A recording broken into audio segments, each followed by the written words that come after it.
Hi, I'm Sarah, and welcome to my channel, Curious Sunshine, where we talk about play. We go over what it means to have a playful mindset, how to step into playful living, play as a tool for liberation, and how I've used play to either invigorate and amplify my life or get out of a sticky situation. So, this video I'm excited because I love telling the story. It is, it's pretty whimsical, honestly. But this is a story about how I used a playful mindset to discover the world of clowning and how that brought me into joining the circus. So I'm excited to share. So I'm going to try and keep the tangents short, but I really do love talking about this stuff. So I'm sorry for the excitement in advance, but also not sorry. So I have to give you the full scenic route, right? So this journey kind of started from the beginning of Curious Sunshine. And a lot of the journey that I went on to get to this point of clowning and joining the circus is a lot of working backwards, of me realizing that I was doing the thing that I was searching for already, and now there's just a name for it. So, back in the beginning of Curious Sunshine, about like a year in, I had whittled down my values of the business to mindfulness, curiosity, and play. These are the nuggets that Curious Sunshine is about. And for like 6 months to a year, I was just like, I don't know what to do with these. I know these three things are important, but I don't quite know how they all play together. And so in this alchemical process, I was still trying to figure out what to do with these things. And so I guess this was like in a fermentation phase. And one day I literally, it felt like ding, the cake's done. And I woke up, the fermentation or the baking, this process of letting these concepts sit, finally, like, I woke up and I had the spiritual download of like, oh, this is how these things are combined. And the Curious Sunshine method was born. And I went over this briefly in a previous video of what the Curious Sunshine method is. It is how we get to a playful state of mind, because it's one thing to say, let's be playful. And it's another thing to actually know what that means for you and to do it. And so through the Curious Sunshine method, we start with mindfulness. Really using these mindfulness and meditation techniques to figure out what feels authentically true for us, where our joy lies, and that feeling that we get of like, this is right. This is where I'm supposed to be going. This is it. And then we move into curiosity, which is asking ourselves the right questions, using and flexing our imagination to figure out, why do we like these things so much?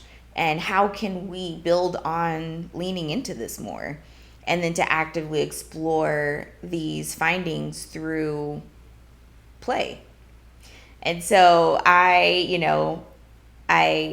came to this, this process, and it just took time for me to kind of massage it and really create what it is now. And this is spiritual work. I will say that, I'm getting these spiritual downloads. I'm working in this space of being an alchemist and using my like passion for research and overthinking and analyzing into this scope of play. So I'm developing this, playful Curious Sunshine methodology. I'm teaching it in my workshops, I'm presenting it at conferences. I'm doing all this stuff and it feels good, but there's just, I again hit this part of the alchemical process where I'm like, wait, there's more. Because the more I played, the more I taught play, and the more I had conversations about play, the more I'd realize that there's something sacred about play. There's something divine. There's something spiritual about play, something ancient. Because again, when we get to these spaces of play, it raises our vibration. Just think of the last time you were playful and you played. Like, how on top of the world did you feel? So happy, so fulfilled, like you were unstoppable, you were doing the things that you loved the most. Like, it was a great time. And that, just to be in that heightened state of existing, everything's great, you're grateful for everything, right? And to be in that heightened state of joy, there's something to that, right? And so my brain's like, there's something to that. What? Tell me more. Tell me more. Like, what is this ancient combination of spirituality and play? Because that's where I'm at. And I know that if something feels sacred and something feels divine, then there's probably an ancient practice that's already been done. And so I want to know, because maybe there's information that's already been done and worked on that I can use and get inspiration from for my business. And so I put on my research cap, which I love, because there's one thing about me, love to research. That's one thing I loved about school was it's the one place that it benefits it benefits you to like overthink and analyze and research and create new findings and synthesize new material. And I love it. And I love having Curious Sunshine as an outlet for me to still exercise these things, because play is something that, yes, there is research about it, but there's so much more to be discovered about play, and especially in the scope of spirituality and play together, spiritual play. And so I, again, put on my research cap and I'm like, all right, let's do it. And I just threw all these word combinations together when I was Googling. I was like, ancient joy, ancient fun, ancient play, old play, indigenous joy. I even put some weird stuff in there. But I was looking, and I, started coming across, trickster archetype, and I was like, okay, but this isn't quite like, yes, but it's not quite, it's correct adjacent. Like, it was almost there. And then in one of these trickster articles, I came across the term sacred clown, and I said, that's it. That is it. That is the kernel, the golden kernel of yesness, that I was like, this is what I was looking for. And so there was this moment where I was just like, again, it's that mindfulness of being like, oh, because I'm aware of when things feel right and when things are like, that's it, that I knew, I was like, oh, this is where I'm supposed to go. I'm going to lean into this. Because I'm reading these things about like the sacred clown archetype, and I'm like, this is the ancient play. This is the sacred play. This is the origin that I was looking for in the scope of figuring out, like, okay, well, if play is divine and play is sacred and play is this like ancient practice, then where did it come from? Who's doing it? Is it still being done? And so, the sacred clown, in short, is an archetype that shows up in actually a lot of indigenous cultures. Let me pull some of this up. Let me do that. When you're looking up the sacred clown, you see that it shows up as all these, it shows up, the sacred clown, here's how it shows up. For example, in the Lakota tradition and in the Lakota culture, the sacred clown shows up as the Hayoka. Sacred clowning is a term, is also known as crazy wisdom in Buddhism, and also shows up as Eshu in the Yoruba tradition or in the Yoruba spiritual practice. And so it's like, okay, so this is like a worldwide practice of sacred clowning. What is sacred clown? So the sacred clown has a multitude of roles, but it is an important role The Sacred Clown, which was the one thing I saw that I was like, oh, okay, this has to make sense for me then, is that the Sacred Clown works in reverse order, which is funny because I find out the things that I do in reverse order. So I start doing it and I'm doing it, and then only after I get to a certain point do I realize that I was already doing it, and I was like, oh, okay. Just like here, I was like, oh, I've already been doing the work of the Sacred Clown and I didn't even know. I found out in reverse. I practiced it, then found out about it. And then, also with the Sacred Clown, this archetype and this role is meant to be a mirror to society, showing us where, the folly of our existence, are the things, our blind spots, right? The things that we're not seeing. So then we can look at these, sometimes uncomfortable truths. The Sacred Clown is also like a bridge between the spiritual and the physical. The Sacred Clown had a lot of important roles in regards to like spiritual rituals in connecting the humans with the deities, or protecting the humans from maybe low vibrational deities. That is the role of the Sacred Clown. And also the Sacred Clown is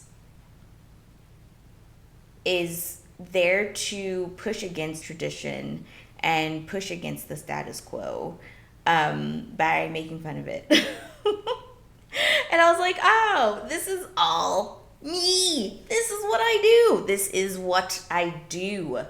And at that point, I was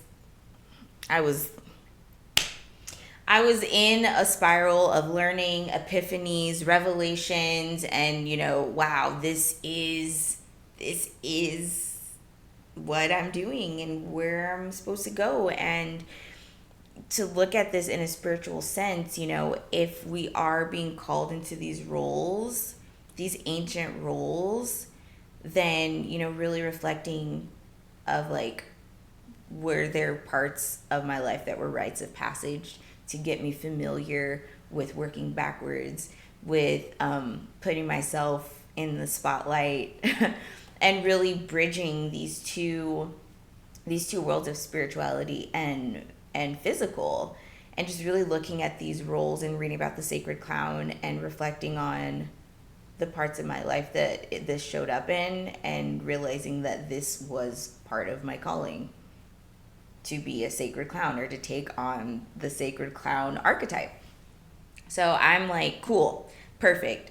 I don't want to read anymore about this, because some things you have to embody, you have to experience. You can't just read and watch videos and listen to podcasts. Like, I was like, no, I need to be in a real space with other folks, learning and, really feeding into this, because it was so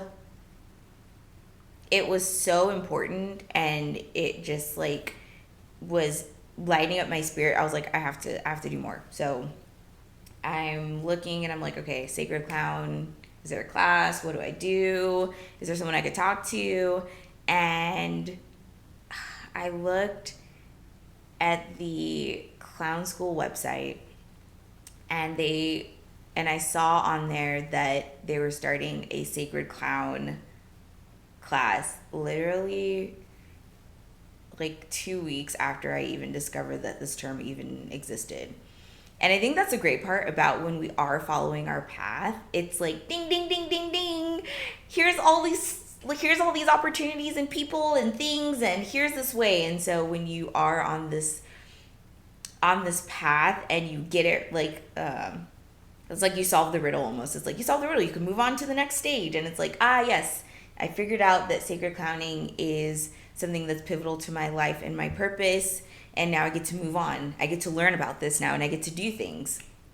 And so I enrolled, I like that day, I enrolled into the Sacred Clown class. And it was virtual, which was great because it was in California and I don't live there. So I was like, okay, perfect. I signed up, and it was like a nice, like, I think it was 4 weeks. Yeah, it was 4 weeks. And I got to learn from this amazing teacher and we talked about how clowning means to be able to play within our emotion, to be able to create opportunity out of problem, like where other people see problems, clowns see opportunity, which is so funny because I say, like, one of my taglines is adding magic to the mundane. You see this thing that doesn't seem interesting, and then you alchemize it into becoming something interesting, right? As a play alchemist. And so I'm learning about all this stuff and how, play and to be a clown, and what it means to create this ritual around clowning and performance, and really looking at where performance shows up. And performance isn't just always on stage. Performance happens when we talk to people, right? What performance are we putting on for each other? What's the goal? And how do we, is this something that we collaborate and co-create, or is this something where, it's not balanced? And so I'm getting whirled into like this world of sacred clowning and just learning all these amazing things about what it is. And we practice with one another, and we did ritual, and we're dressing up, and we're being goofy, and we're being silly. It was great. And I also was introduced to the world of humanitarian clowning, which I'm so very much invested in, and I want to learn more about. So that is also on my list. And for brief definition, humanitarian clowning is clowns that go to very heavy and challenging spaces, places, or communities to bring play and joy. Think of the in the hospital where you have like the terminally ill patients. That's where a humanitarian clown will come in and bring joy and laughter and fun to these people who are going through a very, very, very challenging time. And when I learned sacred clowning and humanitarian clowning, I was like, that's it. That is the one. That's where I am. That's where I want to be. This is what we're going to feed and fuel.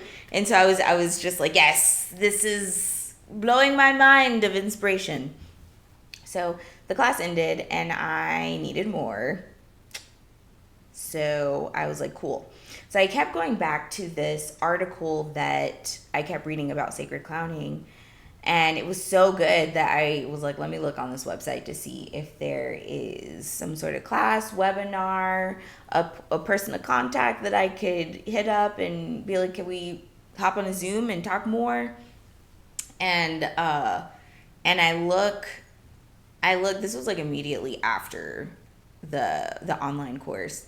So I look online, or I look on the other parts of the website, and what do I see? But that they're beginning a circus residency only like 2-3 months after. Like, I discovered this in like November, and the residency starts in February. What are the odds? What are the odds? So, yes, long story short, but not. I joined the circus residency. I joined the circus. And I got to study with the sacred clown, who was amazing. And I will say that was one of the most difficult classes I've ever had to take, only because it requires you to literally abandon any kind of shame or fear of judgment. There's no room for that. We are here to learn these deep lessons and knowledge, and there's no space for you to feel embarrassed, because clowns transmute that into another emotion to play with. And so I was like, oh my God, because look, sometimes I care. Sometimes I don't want to be laughed at. And so this was like literally pushing against my comfort zone of being in this space, but it was so fruitful in what I learned. And I mean, it was a bonus because it was a circus residency, so we did perform, which I got to get back in my performance bag for a little bit, which was nice. I got to reconnect with dance. I got to brush up on my aerial skills, and I got to learn fire spinning, which is like, what in Central America? What is that? Who's living this life? I am. So this was amazing. So with that experience, we also got to practice humanitarian clowning by going to perform at a local school, which a lot of the places in Central America are not doing so hot. So it was nice to bring some magic and joy to these children who deserve that.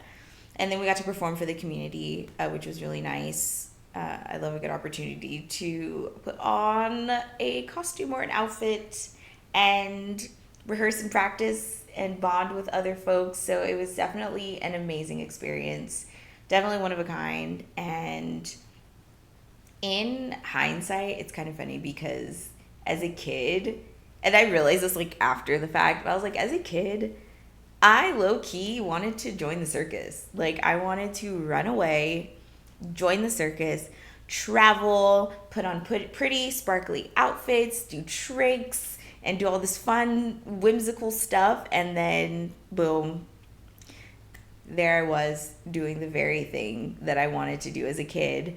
And this all stemmed from me just wanting to know more and diving deep and being deeply curious about the work I do around play already. And so coming back from that experience, I was able to integrate all of this learnings that I did about sacred clowning, how I can like bring in and amplify this archetype within myself, and how I can then kind of integrate some of these things that I learned into the work I do as a play alchemist, right? Because to be playful and to step into playful living and have a playful mindset means that we need to be able to do it in a holistic way, as our whole selves, in our whole parts of our lives, even the parts that are fun and can be stressful, but being able to tap into this inner clown and see where other people see problems, see this as space for opportunity. And so I am very much not done with this journey. So much. I need more. Like, I need more opportunities.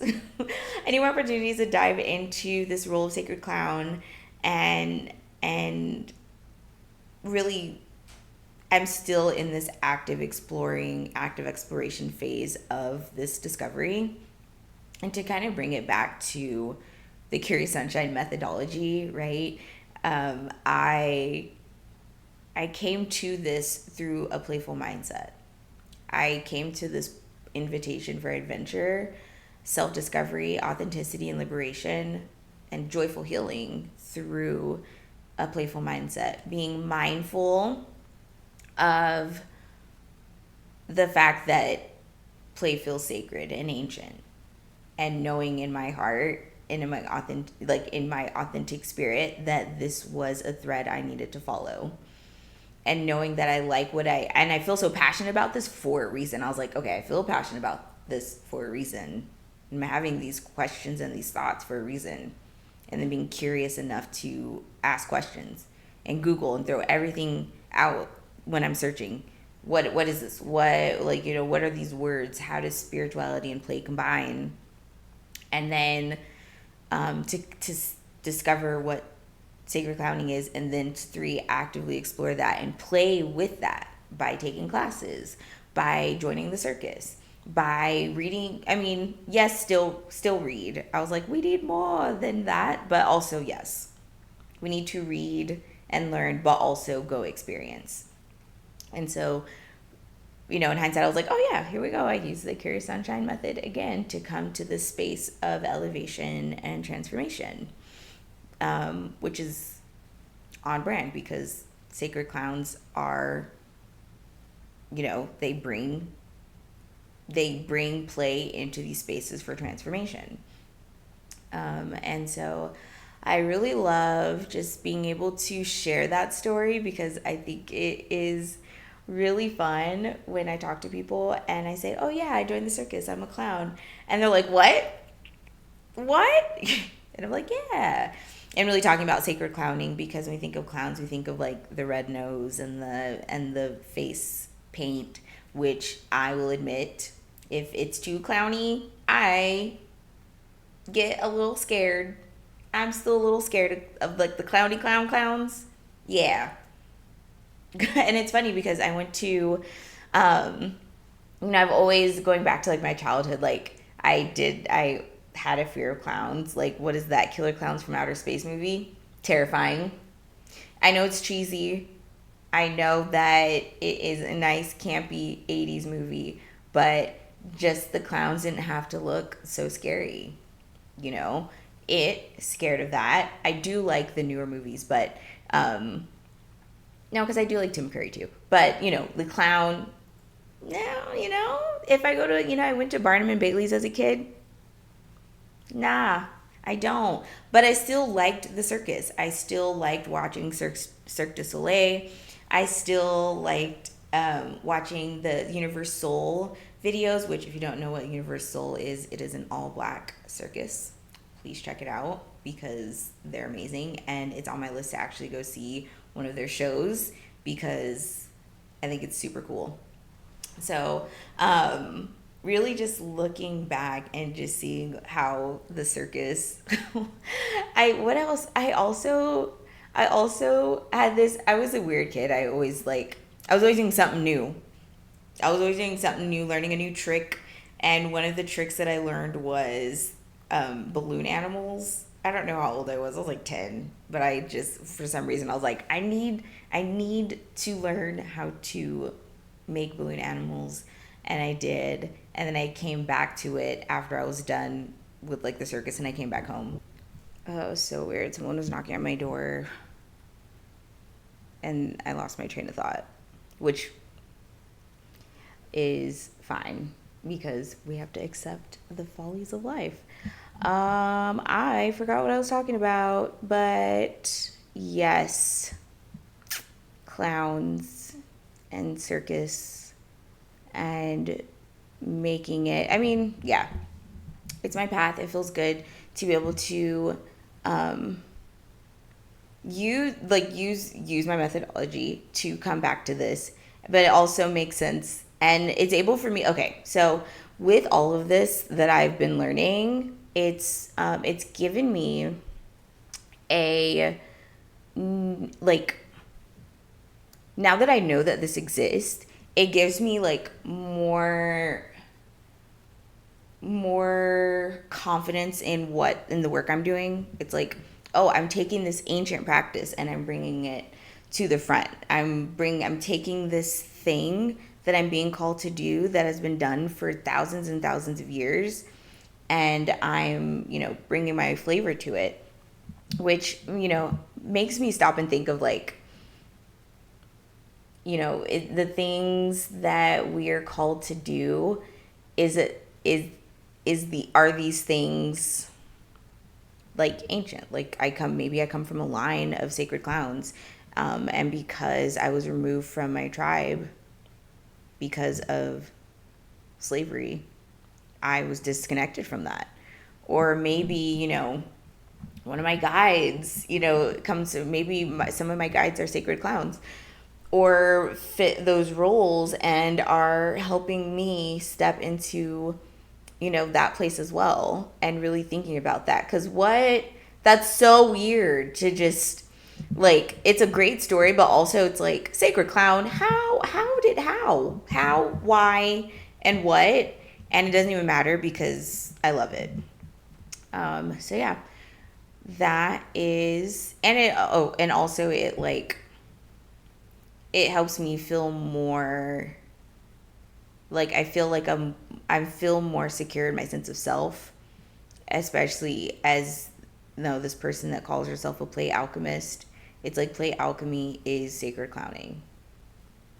That's just what I call myself in the scope of that. And so it shows me like, okay, I know this is crazy and innovative and wacky and, unheard of, but looking at that And looking at the roles of the sacred clown, I was like, okay, this feels right, and this is where I'm meant to be, and where I'm meant to go.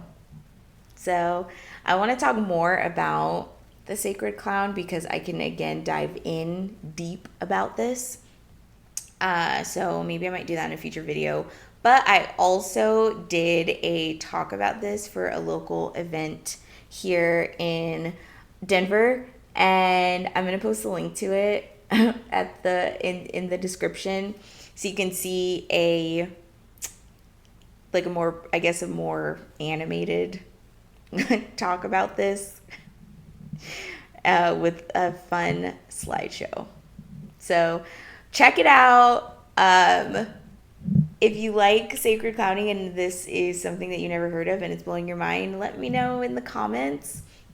I will say since then I have run into clowns, like I met this like really amazing clown that had all this amazing old they had like this amazing like old relics. I think he used to own an amusement park, and I didn't know I was going to run into him. I was on holiday with my friend, and it just so happened that one of her parents' friends was a clown. And I just love that the universe kind of supports that by dropping these situations into my brain space. Like I just went to a conference in Omaha, like in June, and what are the chances that down the block was a vintage amusement museum? Like, there's something there, and I don't know what, but I know that we're in some kind of incubation, fermentation process of this whole sacred clown thing. And so I'm really excited to see what the next step of this process is, because it's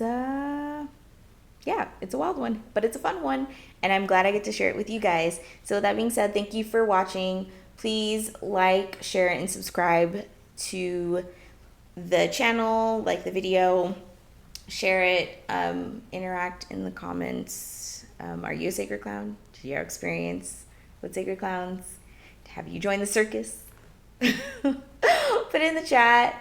Thank you for watching, and thank you for playing.